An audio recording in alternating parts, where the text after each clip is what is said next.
Bismillahirrahmanirrahim. Alhamdulillahirabbil alamin. Wa bihi nasta'in wa ala umuri dunya wa din wa ala alihi wa ashabihi ajma'in, amma ba'du. Pertama-tama marilah kita panjatkan puji syukur kehadirat Allah Subhanahu wa taala yang telah memberikan rahmat dan kenikmatan kepada kita semua, sehingga pada siang hari ini kita dapat berkumpul di TK Pertiwi 2 Binangun dalam acara desiminasi budaya positif untuk TK Pertiwi 2 Binangun. Sholawat serta salam senantiasa kita curahkan kepada junjungan kita Nabi Agung Muhammad Sallallahu Alaihi Wasallam yang telah memberikan berbagai macam kenikmatan kepada kita semua, yang insya Allah akan membawa kita ke zaman ke zaman yang terang benderang seperti saat ini. Ibu-ibu yang saya hormati, mohon maaf saya mengundang ibu-ibu semua di sini yang sudah meluangkan waktunya untuk membantu saya yang akan memaparkan tugas dari calon guru penggerak angkatan 11. Tugas saya itu tentang budaya positif. Dan budaya positif ini akan kami laksanakan di TK Pertiwi 2 Binangun. Tetapi sebelum saya memaparkan tentang budaya positif ini, saya akan mempersilahkan Ibu Kepala Sekolah dulu terlebih dahulu untuk memberikan sambutan kepada kita semua di sini. Kepada Bu Hamidah, disilakan.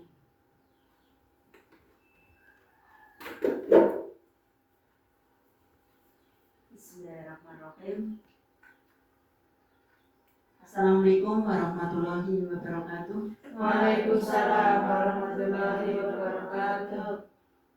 Pada ibu-ibu semua yang hadir pada pagi menjelang siang, yang sudah siap pada acara desiminasi budaya positif, yang mana merupakan suatu tugas dari Bunda Sunarti, yang mana sedang menjalankan tugas untuk tugas CGP angkatan 11 dari TK Pertiwi 2 Binangun. Mudah-mudahan dari awal sampai akhir nanti bisa berjalan dengan lancar. Amin. Itu yang saya hormati, yang pertama saya ucapkan puji syukur kehadirat Allah Subhanahu wa taala atas limpahan rahmat dan hidayah kepada kita semua, sehingga pagi menjelang siang ini kita masih bisa bertatap muka, berkumpul dalam keadaan sehat walafiat. Lupa juga kepada rahmat salam kita senantiasa aturkan kepada junjungan kita Nabi Agung Muhammad Sallallahu Alaihi Wasallam yang kita selalu harapkan syafaatnya. Ibu yang saya hormati, untuk sambutan dari saya mungkin kaitannya dengan budaya positif. Budaya positif itu luas ya artinya. Ya, mungkin diantaranya juga yang sering kita lakukan atau kita laksanakan dalam kehidupan sehari-hari, baik di lembaga, di sekolah ataupun di rumah. Karena itu walaupun itu kelihatannya sepele, tapi itu sangat penting dan memang harus kita laksanakan atau kita lakukan, baik orang tua maupun anak-anak kita. Terutama yang akan saya sampaikan adalah budaya positif yang ada di sekolah, karena kita lembaga, jadi untuk penerapannya nanti juga di lembaga. Sebenarnya sudah selama ini sudah menerapkan adanya budaya positif. Ya, contoh kecil saja, contoh kecil tapi kelihatan sepele, tapi itu sangat-sangat penting. Misalkan budaya positif pembiasaan kepada anak-anak tentang 3 kata ajaib. 3 kata ajaib itu apa ya? Bila kita punya salah, kita harus minta maaf. Bila kita mau lewat di depan orang atau orang yang lebih tua, baik orang yang lebih tua atau sama, itu juga harus mengucapkan permisi. Nah, kalau kita membutuhkan sesuatu, jadi kita harus mengucapkan kalimat minta tolong. Itu kalau sudah diterapkan dengan baik oleh semua pihak, baik anak-anak, orang tua, guru, itu adalah suatu pembiasaan yang sangat bagus. Itu kami selalu ajarkan dan kita selalu ingatkan kepada teman-teman atau peserta didik atau siswa di kelas maupun dalam penerapan atau untuk prakteknya sehari-hari di dalam lembaga maupun di rumah. Jadi itu kadang-kadang hal sepele ya Bu ya, hal sepele kadang-kadang ada orang tua sedang duduk-duduk ada anak kadang main nyelonong saja ya, itu kan merupakan suatu etika yang harus diterapkan. Jadi saya mohon kepada ibu-ibu semua juga nanti bisa membantu kami ya selaku pendidik di lembaga, jadi bisa membantu di rumah juga untuk selalu mengingatkan kepada anak-anak. Jadi kalau punya salah ya minta maaf. Kita kadang kita jadikan lagu di sekolah. Kalau kau punya salah bilang apa, maaf. Kalau kau minta sesuatu bilang apa, tolong. Kalau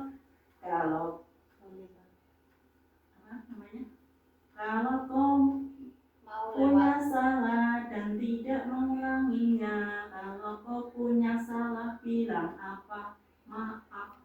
Itu sebenarnya anak-anak juga sudah tahu ya masalah kalau salah bilang, tapi kadang-kadang lupa karena tidak dibiasakan. Tapi kalau sudah dibiasakan, dia dengan sendirinya akan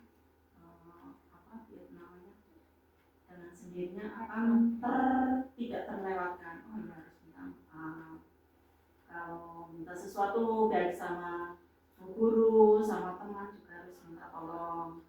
Nah, kalau mau lewat juga dengan permisi. Jadi itu suatu pembiasaan yang kelihatannya sepele tapi sangat-sangat penting yang harus kita terapkan. Jadi itu merupakan suatu etika baik anak-anak maupun orang tua. Kata tolong, maaf, terus permisi. Itu merupakan 3 kata ajaib yang harus diterapkan dalam kehidupan sehari-hari. Ya, harapan saya kepada Bu Sunarti nanti dengan adanya tugas dan terselesaikannya atau pelaksanaan diseminasi budaya positif, bisa penerapan budaya positif di TK Pertiwi Binangun akan lebih baik. Seperti itu. Jadi saya mungkin tidak berpanjang lebar karena acara mungkin masih banyak yang harus disampaikan, terutama untuk pemaparan. Jadi dari saya cukup sekian dari awal sampai akhir. Mohon maaf. Akhir kali wabillahi taufiq wal hidayah. Wassalamualaikum warahmatullahi wabarakatuh. Waalaikumsalam warahmatullahi wabarakatuh. Terima kasih kepada Bu Hamidah atas sambutannya. Kegiatan selanjutnya yaitu saya akan memaparkan tugas calon guru penggerak angkatan 11 dengan topik budaya positif. Perkenalkan ya ibu-ibu, ini ada Bapak fasilitator yang selama ini membimbing saya dengan daring selama sudah hampir 2 bulan. Bapak fasilitator saya itu berasal dari Blora, Bapak Andang Narendra, itu kurang R. Bapak Andang Narendra Kuntadi Beliau itu dari Blora, beliau itu pengajar mengajar di SMK Negeri Blora, di daerah Blora. Itu fasilitator yang ketika kami pembelajaran itu melalui Zoom, beliau yang jadi fasilitatornya. Kemudian ada Bu Ratna Triwiharti. Bu Ratna Triwiharti itu pengajar praktik saya yang kalau setiap 1 bulan sekali itu kesini mendampingi pas acara pendampingan individu. Beliau itu mengajar di SMP Negeri 1 Banyumas. Mungkin ibunya Mbak Nada mungkin kenal dulu waktu sekolah, cuman nggak diajar sama Bu Ratna. Mereka yang sangat hebat. Sebelum diseminasi budaya positif saya paparkan, ini ada tujuan pendidikan. Tujuan pendidikannya yaitu menurut Ki Hajar Dewantoro, tujuan pendidikan adalah menuntun segala kodrat yang ada pada anak agar dapat mencapai keselamatan dan kebahagiaan yang setinggi-tingginya, baik sebagai manusia maupun sebagai anggota masyarakat. Oleh sebab itu, tugas pendidik hanya menuntun atau mengarahkan tumbuh kembang anak laku sum tulodo ing madya maum karso tutului handayani, yang artinya seorang guru hendaklah di depan dapat menjadi contoh atau suri toladan, di tengah dapat membangkitkan niat atau kemauan, dan di belakang dapat memberi dorongan atau semangat. Dalam menuntun laku dan pertumbuhan kodrat anak, Ki Hajar Dewantoro itu mengibaratkan peran pendidik seperti seorang petani atau tukang kebun. Anak-anak itu diibaratkan biji tumbuhan yang disemai dan ditanam oleh petani di lahan yang telah disediakan. Artinya ya ibu-ibu, kita itu sebagai pendidik di sini itu diibaratkan sebagai petani atau tukang kebun. Anak-anak itu ibarat biji, misalkan seperti biji cabai. Petani atau tukang kebun itu kan menyemai biji tersebut di pupuk, di tanah dikasih pupuk. Nah, supaya subur itu kan harus dikasih pupuk ya, dirawat dengan baik. Nah, itulah ibaratnya pendidik dan anak-anak itu seperti itu. Pendidik sebagai petani, anak-anaknya diibaratkan sebagai biji. Kalau setiap hari dipupuk, dirawat dengan baik, insya Allah itu akan tumbuh dengan subur dan tumbuh dengan bagus.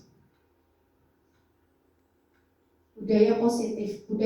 Positif di sekolah yaitu nilai dan kebiasaan di sekolah yang berpihak pada murid agar mereka dapat berkembang menjadi pribadi yang kritis, penuh hormat dan bertanggung jawab sesuai dengan profil pelajar Pancasila.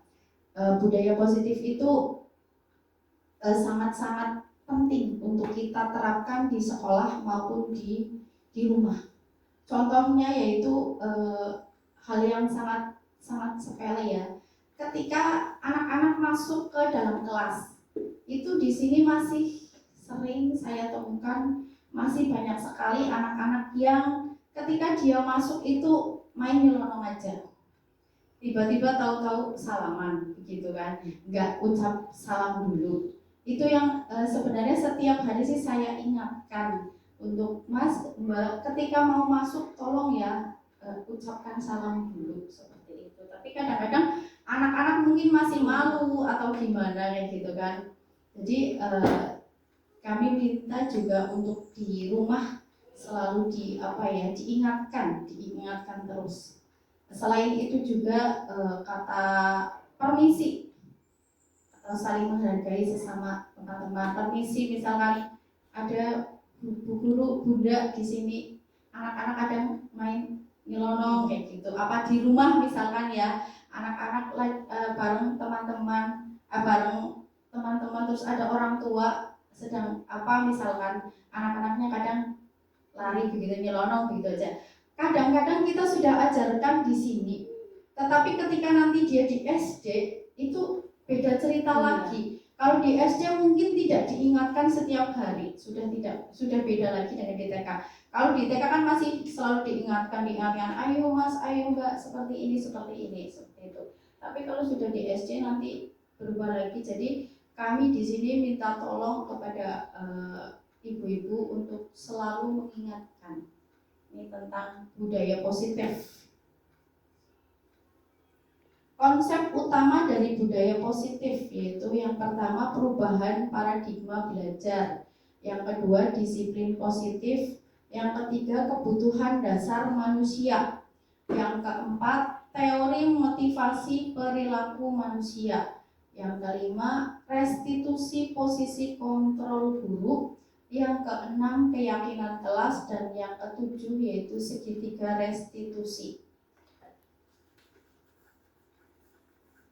Perubahan paradigma belajar. Dalam membangun budaya positif, di sekolah perlu menyediakan lingkungan yang positif, aman, nyaman, agar anak mampu berpikir, bertindak, dan mencipta dengan merdeka, mandiri, dan bertanggung jawab. Dalam menciptakan budaya positif di sekolah, tidak luput dari peran seorang pendidik, di mana guru memiliki peran untuk menuntun kodrat yang ada pada anak, untuk menjadi manusia yang selamat dan bahagia. Untuk itu perlu adanya perubahan-perubahan yang perlu dilakukan sebagai tindak lanjut dari penerapan merdeka belajar. Perubahan paradigma. Stephen R. Covey, Principle Centered Leadership, menyatakan bila kita ingin membuat kemajuan perlahan, sedikit-sedikit ubahlah sikap dan perilaku Anda. Namun jika kita ingin mengubah cara-cara utama kita, maka kita perlu merubah kerangka acuan kita. Ubahlah bagaimana Anda melihat dunia, bagaimana Anda berpikir tentang manusia. Ubahlah paradigma Anda, skema pemahaman dan penjelasan aspek-aspek tertentu tentang realitas. Dalam mendisiplinkan anak, erat kaitannya dengan melakukan kontrol. Menurut Dr. William Glasser, mendefinisikan tentang teori kontrol yang digunakan guru ketika menghadapi murid, yaitu mengontrol murid, semua penguatan positif, efektif dan bermanfaat, kritik dan membuat orang merasa bersalah, dapat menguatkan karakter, dan orang dewasa berhak untuk memaksa. Ilusi miskonsepsi tentang teori kontrol digambarkan sebagai berikut. Ini ilusi guru mengontrol murid, ilusi bahwa kritik dan membuat merasa bersalah mampu mengubah karakter, ilusi bahwa semua penguatan posisi efektif dan bermanfaat, serta ilusi bahwa orang dewasa berhak memaksa. Menurut perubahan paradigma stimulus respon kepada pendekatan teori kontrol antara lain bahwa semua perilaku memiliki tujuan. Hanya Anda yang bisa mengontrol diri Anda. Anda tidak bisa mengontrol orang lain. Seperti sebuah permainan. Disiplin positif merupakan suatu cara untuk menciptakan budaya positif dengan menerapkan kedisiplinan yang mengajarkan anak untuk bertanggung jawab dan menumbuhkan kesadaran diri berdasarkan nilai-nilai kebajikan, di mana anak lebih dapat mengontrol diri dalam segala tindakan, sehingga anak memahami dan menyadari tindakannya berdasarkan motivasi internal, bukan akibat paksaan, ujian, atau hukuman. Menurut Diana Gosen 1998, dengan mengaitkan nilai-nilai kebajikan yang diyakini seseorang, maka motivasi intrinsik itu motivasi dari dalam ya Bu, akan terbangun sehingga menggerakkan motivasi diri dalam untuk mencapai tujuan mulia yang diinginkan. Disiplin diri dapat membuat seseorang menggali potensinya menuju suatu tujuan, sesuatu yang dihargai dan bermakna. Nilai kebajikan universal akan mendasari pengambilan keputusan dalam kehidupan sehari-hari. Nilai-nilai kebajikan yang ingin dicapai anak Indonesia dikenal dengan profil pelajar Pancasila, Ibu-ibu. Profil pelajar Pancasila itu terdiri dari beriman, bertakwa kepada Tuhan Yang Maha Esa dan berakhlak mulia. Pelajar yang beriman dapat menerapkan kehidupan sehari-hari. Contohnya anak-anak patuh terhadap orang tua ketika di rumah, anak-anak patuh kepada peraturan ketika di sekolah. Terus yang kedua yaitu berkebinekaan global. Berkebinekaan global itu artinya pelajar mampu mempertahankan budaya luhur, kualitas dari identitasnya dan tetap berpikiran terbuka dalam berintegrasi terhadap budaya lain. Terus selanjutnya bergotong royong. Pelajar yang memiliki kemampuan untuk melakukan kegiatan bersama-sama dengan sukarela, misalnya bergotong royong itu di sekolah anak-anak ikut melakukan kerja bakti. Bukan hanya mamanya tapi anak-anaknya ikut. Misalkan anak-anak ikut nyapu, anak-anak ikut nyabut rumput, itu kerja bakti, membuang sampah seperti itu. Terus mandiri itu pelajar yang bertanggung jawab atas proses dan hati dan hasil belajarnya, ya Bu. Itu yang sangat penting, yang sangat penting. Mandiri ini anak-anak itu bukan hanya di sekolah mereka mandiri, tapi di rumah. Contoh kecilnya itu makan, ya Bu. Makan aja anak-anak kadang masih ada yang disuapin, ya. Ketika mereka makan di sekolah itu anak-anak makannya berantakan. Itu karena mungkin di rumah ya mereka itu tidak mandiri, mungkin masih disuapin. Ya, contoh mandiri itu sangat banyak sekali. Tadi contoh kecil makan, terus ke kamar mandi sendiri. Kalau di sini insya Allah udah mandiri, ya, karena mungkin di rumah sudah terbiasa. Mereka sudah bisa membersihkan sendiri juga. Terus kayak memakai baju sendiri itu juga masih ada, ya masih ada yang belum bisa. Mancing baju sendiri juga belum bisa. Memakai sepatu sendiri.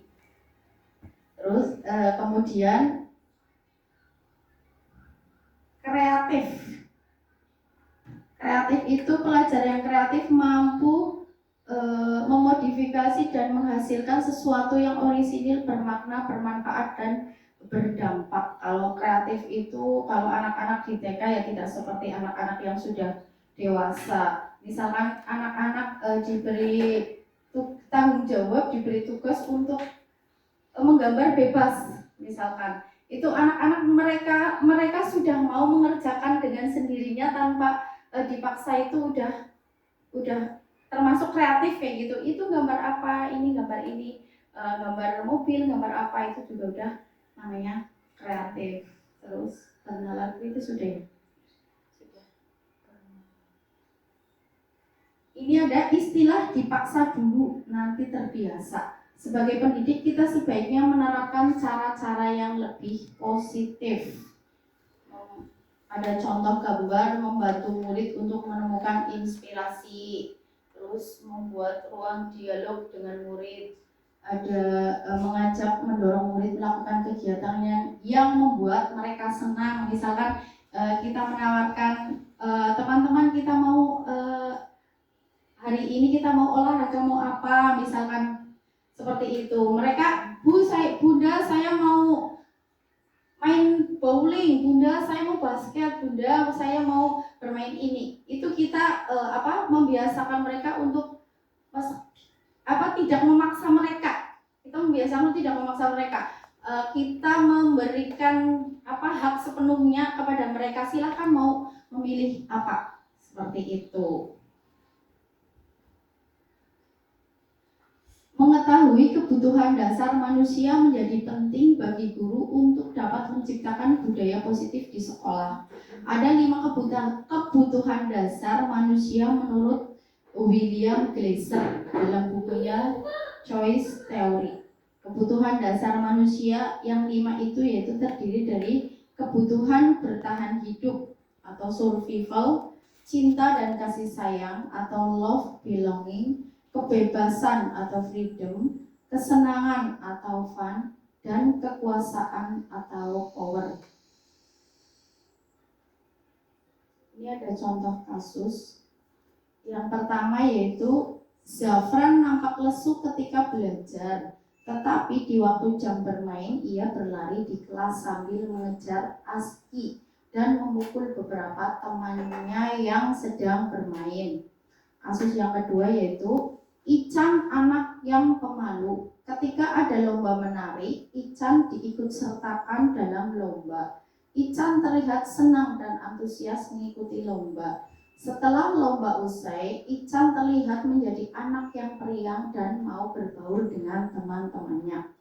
Yang ketiga yaitu contohnya pada jam istirahat makan bersama, Dimas merebut makanan milik Dinda.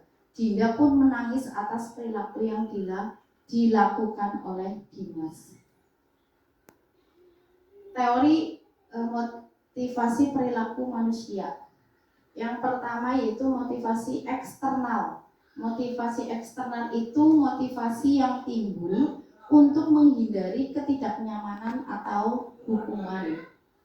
Motivasi yang kedua yaitu motivasi yang timbul untuk mendapatkan imbalan atau penghargaan dari orang lain.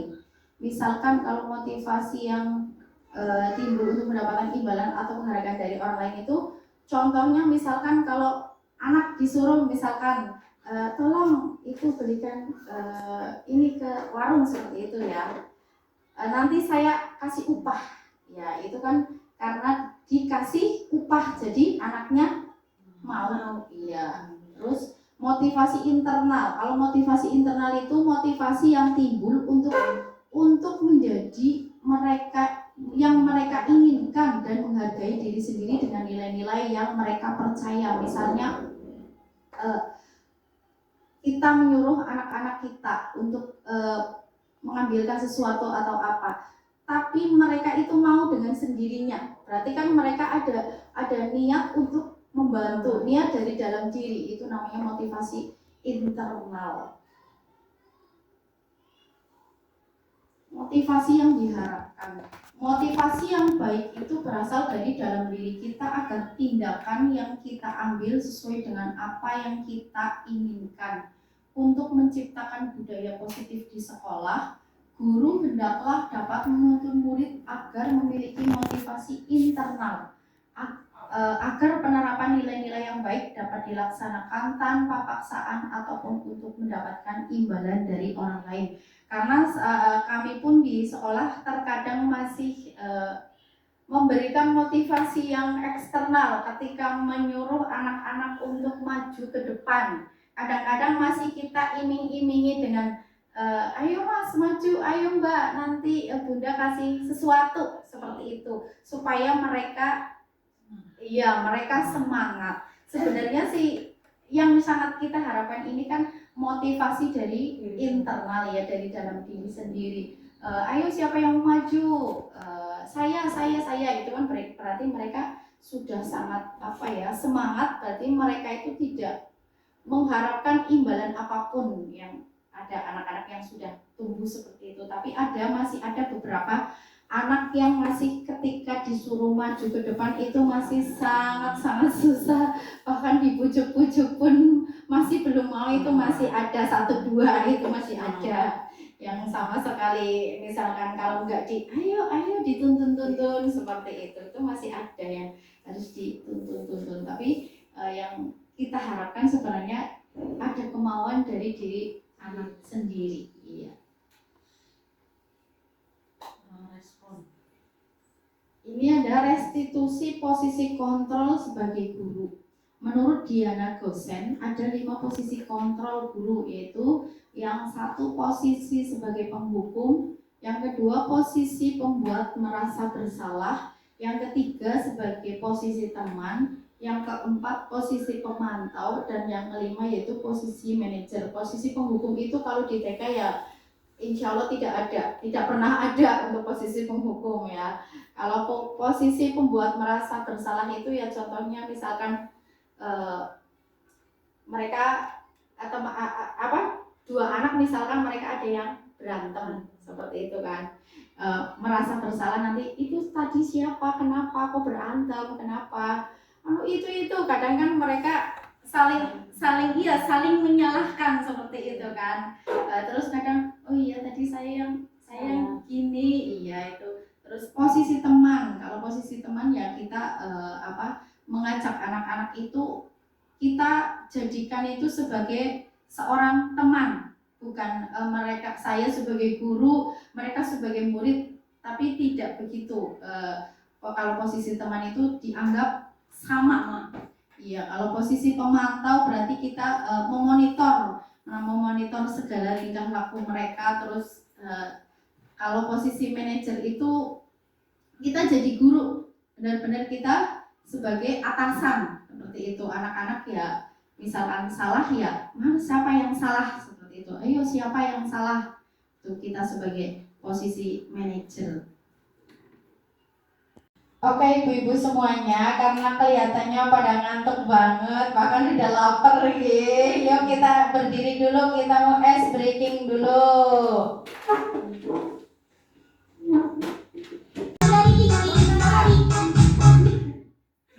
Ya.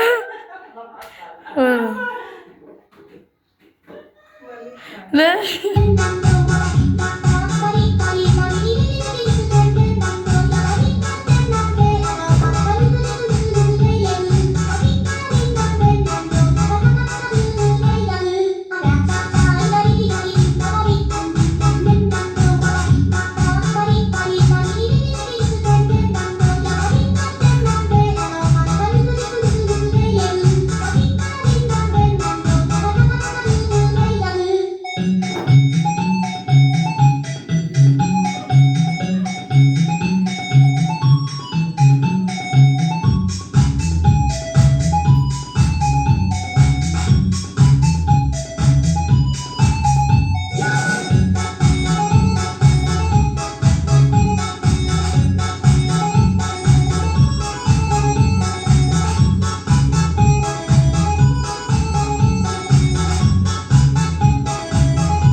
Iya Bu, ini ada 5 posisi kontrol guru. Yang pertama penghukum, yang kedua pembuat rasa bersalah, yang ketiga teman, yang keempat pemantau dan manajer. Seperti yang tadi sudah saya jelaskan di depan. Ini gambarnya, ada gambar peluit penghukum itu disemprit.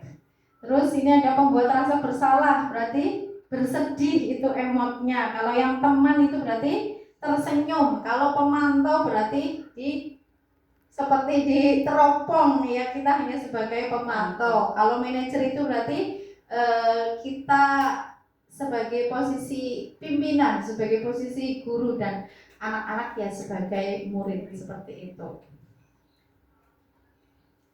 Nih, 5 posisi kontrol guru ini penjelasannya sebagai penghukum. Contohnya kata-katanya yaitu patuhi aturan saya atau awas. Itu seperti itu ya. Kamu selalu saja salah. Itu berarti kita itu seolah-olah selalu menyalahkan anak, tidak pernah memberikan keadilan. Itu contohnya penghukum. Tapi kalau di TK itu insya Allah tidak pernah ada ya namanya penghukum.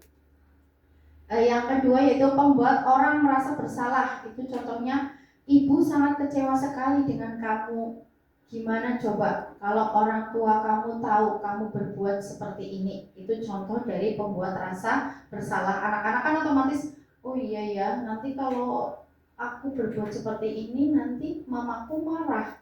Nanti kasihan mamaku. Kalau seperti ini itu contohnya yang pembuat merasa bersalah ya. Kalau posisi teman, ayo bantulah demi bapak ya. Misalkan kami di sekolahan meminta tolong kepada mereka, kepada anak-anak.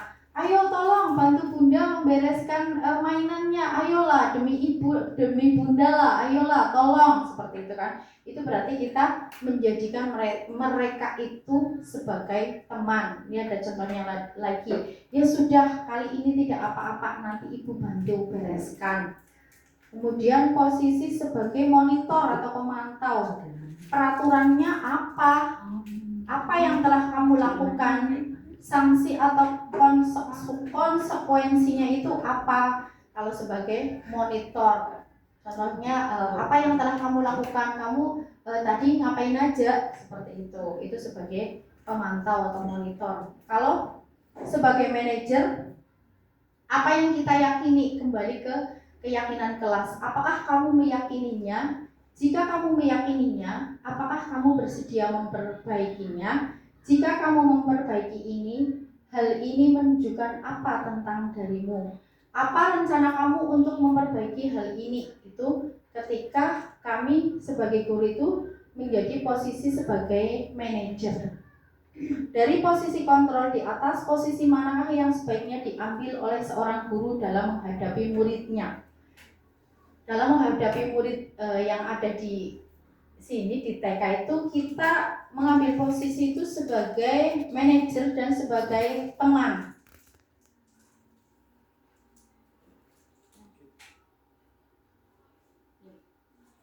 Ada identitas gagal dan ada identitas sukses. Identitas gagal itu contohnya hukuman, yaitu negatif, modenya itu paksaan, menyalahkan diri, mendorong, terus konsep diri yang buruk, itu contohnya yang negatif.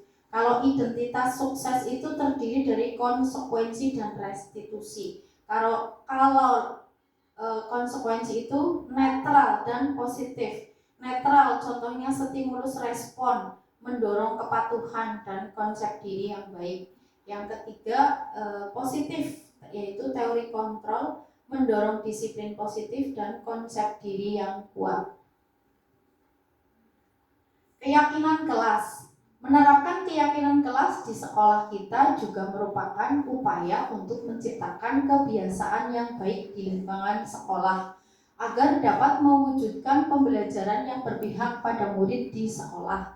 Keyakinan kelas merupakan nilai-nilai kebajikan yang murid yakini yang dapat diterapkan di kelas.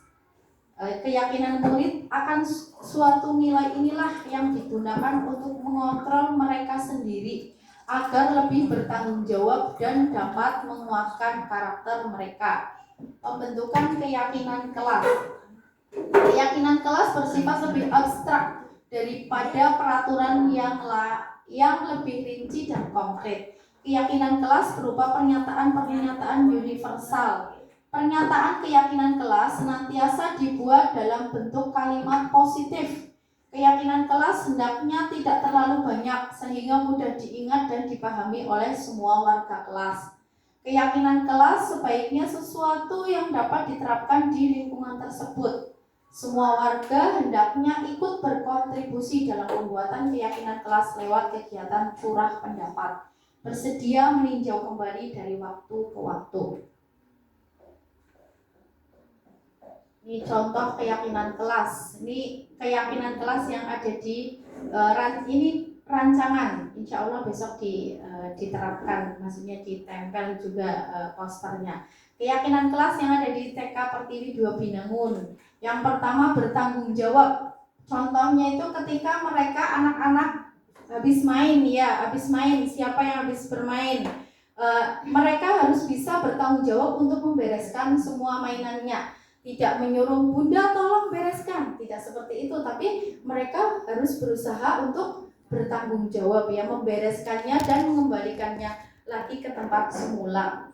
Yang kedua yaitu menjaga kebersihan. Setidaknya kita ajarkan mereka untuk bisa membuang sampah di tempat sampah. Ya bukan hanya membuang sampah ketika di sekolahan, tapi ketika di lingkungan ya.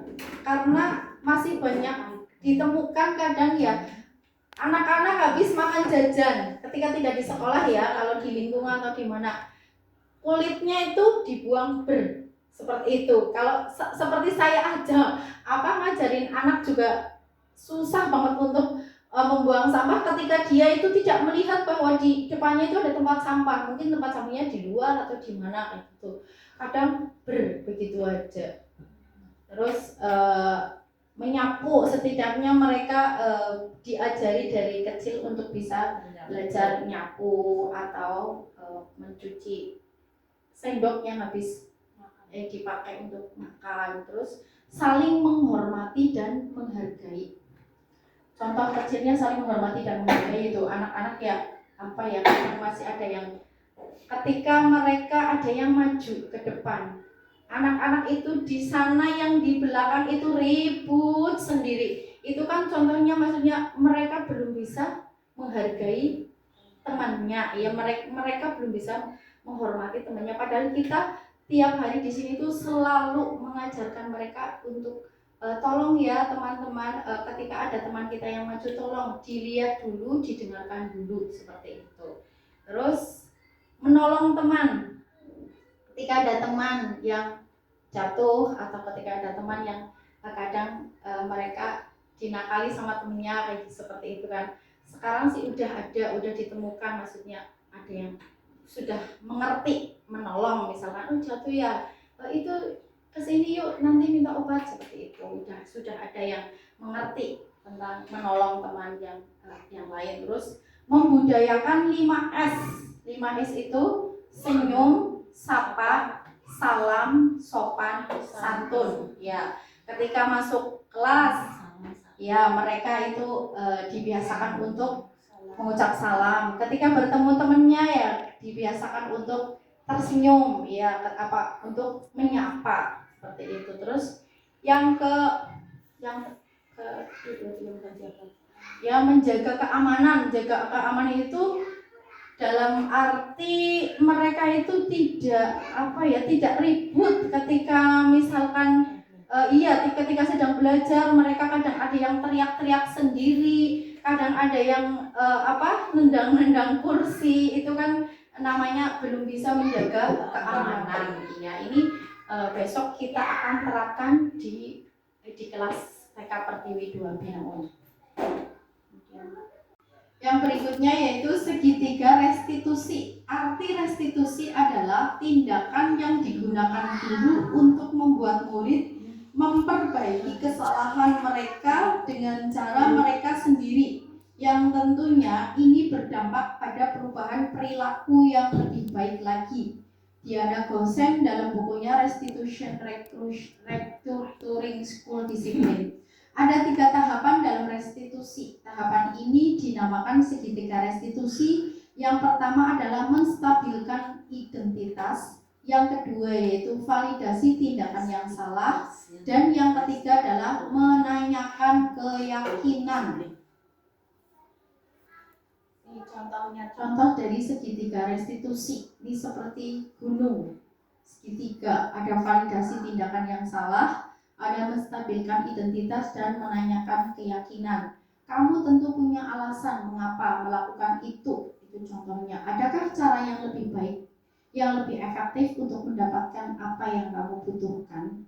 Terus menstabilkan identitas itu contohnya, setiap orang pasti pernah melakukan kesalahan.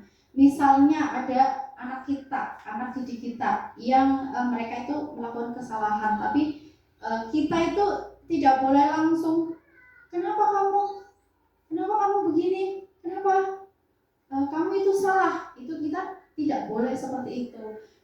Kita harus menstabilkan identitas, kita harus setidaknya kita mencari solusi yang lain, mencari dengan cara berbicara yang lebih baik intinya, supaya mereka itu tidak takut atau tidak semua orang pasti punya salah kok, bukan hanya kamu, tapi lain kali tidak diulangi lagi ya perbuatan yang seperti ini. Contohnya seperti itu. Kamu bukan satu-satunya yang pernah melakukan ini contohnya. Terus menanyakan keyakinan kelas apa yang telah kita sepakati. Kamu ingin menjadi orang yang seperti apa? Misalkan kita sudah membuat keyakinan kelas untuk tidak ribut ketika sedang belajar, tetapi anak-anak masih aja ada yang lari-larian, yang berteriak-teriak. Kita nasihati dengan cara kita kan sudah sepakat untuk tidak ribut ketika kita sedang belajar seperti itu. Kalau misalkan anak-anak habis makan jajan sampahnya buang sampahnya di tempat sampah ya Mas, buang sampahnya di tempat sampah ya Mbak. Kita kan sudah melakukan keyakinan kelas kalau kita habis makan sesuatu itu sampahnya tidak boleh dibuang sembarangan ya, seperti itu. Ini contohnya segitiga restitusi, yaitu anak membawa mainan ke dalam kelas di jam pelajaran.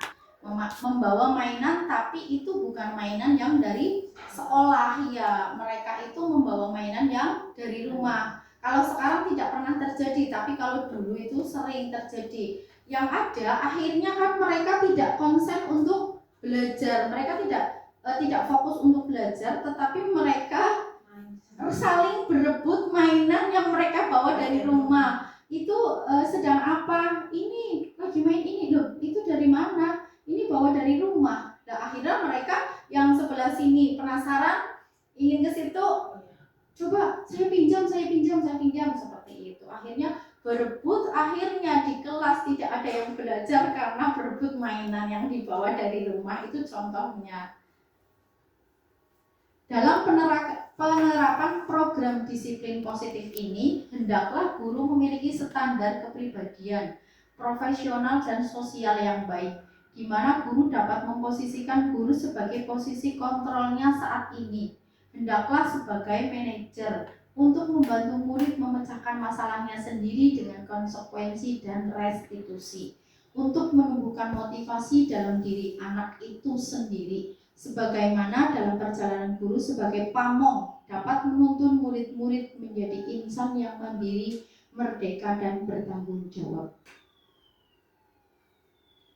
Terima kasih. Ini yang dapat saya sampaikan. Semoga dapat menambah ilmu kita, menambah wawasan kita untuk menjadi lebih baik dari sekarang, terutama kami pendidik di TK Pertiwi 2 Binangun. Semoga dapat menerapkan semua disiplin positif yang telah saya rancang. Semoga untuk kedepannya bisa menerapkan menjadi lebih baik. Ada pertanyaan? Ada pertanyaan? Mau tanya? Maksudnya yang belum tahu, yang tentang apa? Silahkan ditanyakan.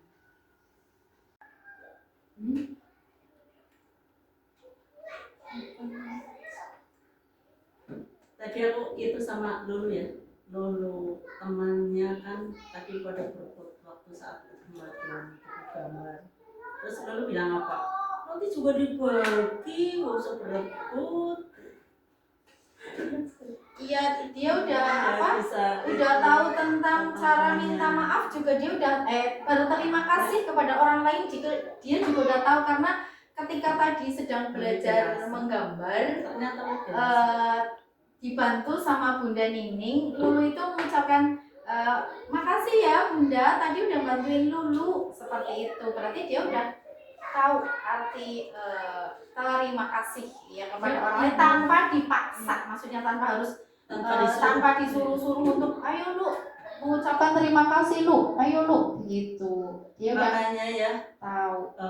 menambahkan untuk usia masuk ke SD, terutama dari transisi ya dari TK ke SD itu nggak usah buru-buru cepat daftarkan ke SD lah, ini bukan nungguin nak TK, nggak usah seperti itu. Jadi apa, biarkan anak itu berkembang sampai matang, sampai siap dulu, itu segala sesuatunya itu akan mengikuti kesiapan yang diperlukan, itu kesiapan dari anak itu sendiri. Jadi nggak usah dipaksakan cepat-cepat masuk SD gitu.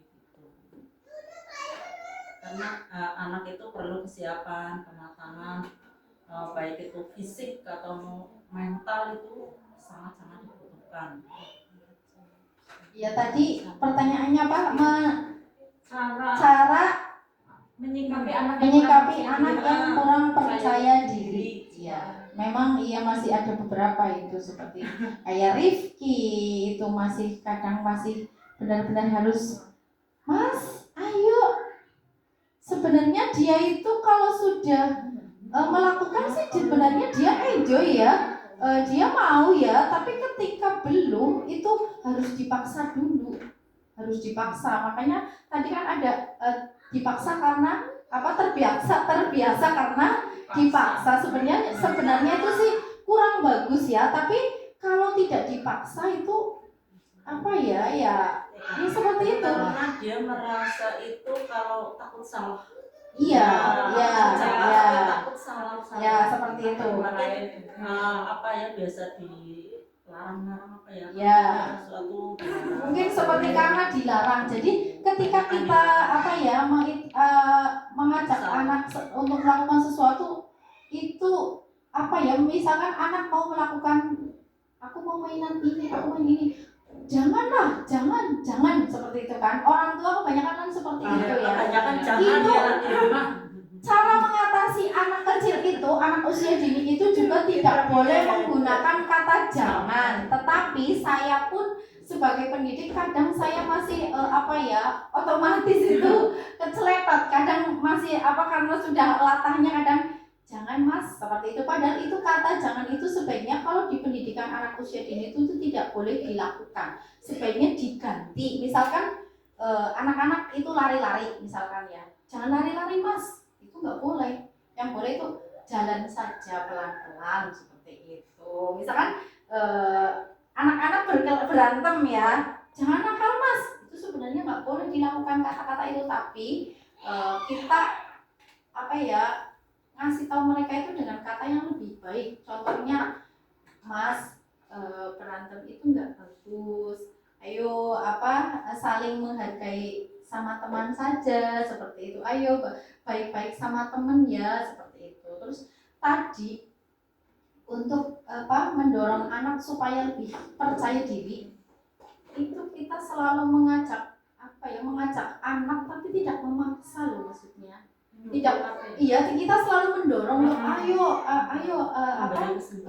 selalu memberi kesempatan kepada mereka. Misalkan, ma aku mau ini aja lah, janganlah, itu nggak boleh. Maksudnya ya silahkan kalau kamu bisa, ayo silahkan, mama dukung, seperti itu. Kalau misalkan dianya itu bisa, jadi mereka kalau terbiasa itu dilarang-larang, itu yang tumbuh di sini jadinya tidak pernah ada rasa percaya diri seperti itu. Jadi anak-anak itu merasa, lah nanti aku salah, nanti aku dimarahin, seperti itu. Nanti kalau aku salah aku dimarahin, seperti itu kan. Saya tahu di benaknya anak-anak itu pasti ada seperti itu, karena kadang nggak mau, kenapa? Nggak mau, salah nggak dimarahin kok, nggak apa-apa kok. Kalau sudah dibilangin seperti itu, mereka mau maju. Tapi ketika, ayo siapa lagi yang mau maju? Aku nggak mau, aku nggak bisa, seperti itu kan. Ayo kamu bisa, semuanya pasti bisa. Bagas itu contohnya, itu setiap hari kadang, aku nggak bisa bunda, aku nggak bisa. Tapi ketika, ayo mas Bagas, ayo kita benar-benar dorong, dari ibaratnya ya kita benar-benar mensupport penuh, mendorong penuh. Ayo, kalau belum bisa diajarin itu sama bunda Nining juga selalu diajari. Ayo kita Bunda bantu kok, Bunda bantu, seperti itu.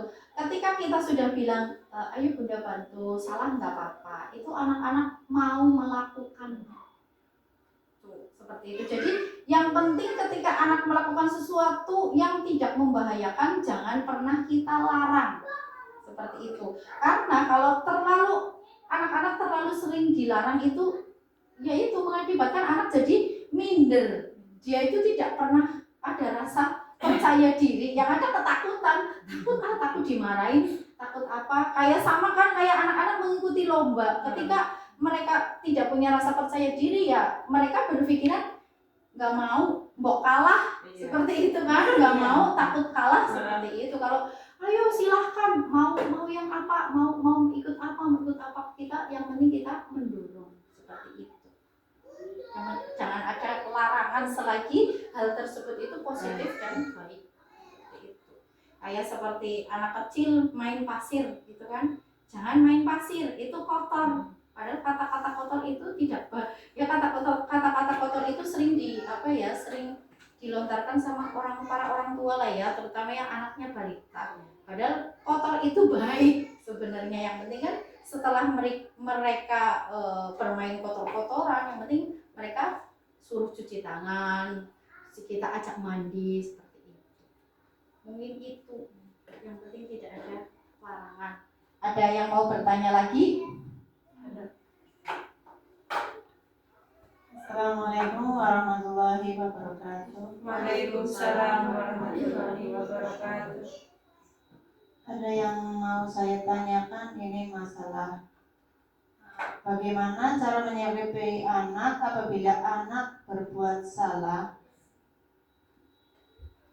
Sebenarnya dia tahu bahwa dia salah, tapi kalau disuruh minta maaf dia merasa malu, kadang-kadang malah nangis. Itu yang dapat saya tanyakan, mudah-mudahan bisa berguna bagi saya dan anak-anak. Terima kasih atas pertanyaannya. Bagaimana cara mengatasi anak yang malu untuk meminta maaf? Iya. Mungkin dia nggak mau minta maaf, mungkin karena dia yang pertama mungkin gengsi ya, mungkin yang pertama. Terus yang kedua, ya memang karena malu, kadang karena dia merasa bersalah, jadi karena jadinya dia ya benar-benar malu seperti itu. Tapi iya, sebenarnya dia mau itu mungkin mau mengungkapkan, mengungkapkan tapi ini. Dia aja yang minta maaf sama aku, bukan aku yang minta maaf sama dia. Ya mungkin seperti itu. Tapi sebaiknya ya kita mengajak untuk ayo, maksudnya bahwa melakukan kesalahan itu kan tindakan yang tidak baik, seperti itu. Lah terus anak-anak itu kita ajak ayo minta maaf, itu kan perbuatan yang baik. Meskipun kita itu tidak salah, ya kita harus minta maaf dulu, itu nggak apa-apa, seperti itu. Kadang memang mengajarkan anak untuk minta maaf memang berat, ngomongnya aja kadang mereka masih malu-malu, karena sering kejadian di sini juga.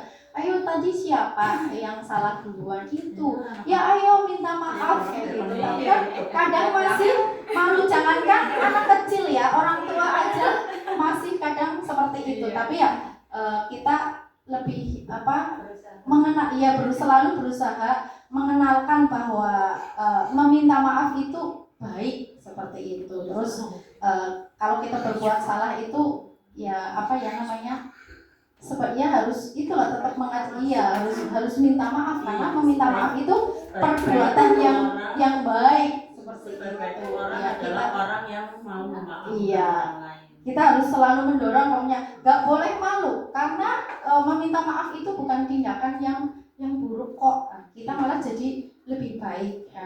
Nanti kita lebih disayang sama temennya. Terus kita bisa mengatakan kalau kita sudah minta maaf kan, jadi kita lebih tenang, kita nggak malu, kita nggak merasa bersalah terus, seperti itu. Mungkin itu yang dapat saya sampaikan. Saya semoga berguna untuk kita semua di sini, terutama di TK Pertiwi 2 Binungun. Masih ada pertanyaan lagi? Cukup. dari awal sampai akhir semoga dapat bermanfaat untuk kita semua, dan jika banyak kesalahan yang saya sampaikan, saya mohon maaf yang setulus-tulusnya. Wabillahi taufiq wal hidayah. Wassalamualaikum warahmatullahi wabarakatuh. Waalaikumsalam warahmatullahi wabarakatuh.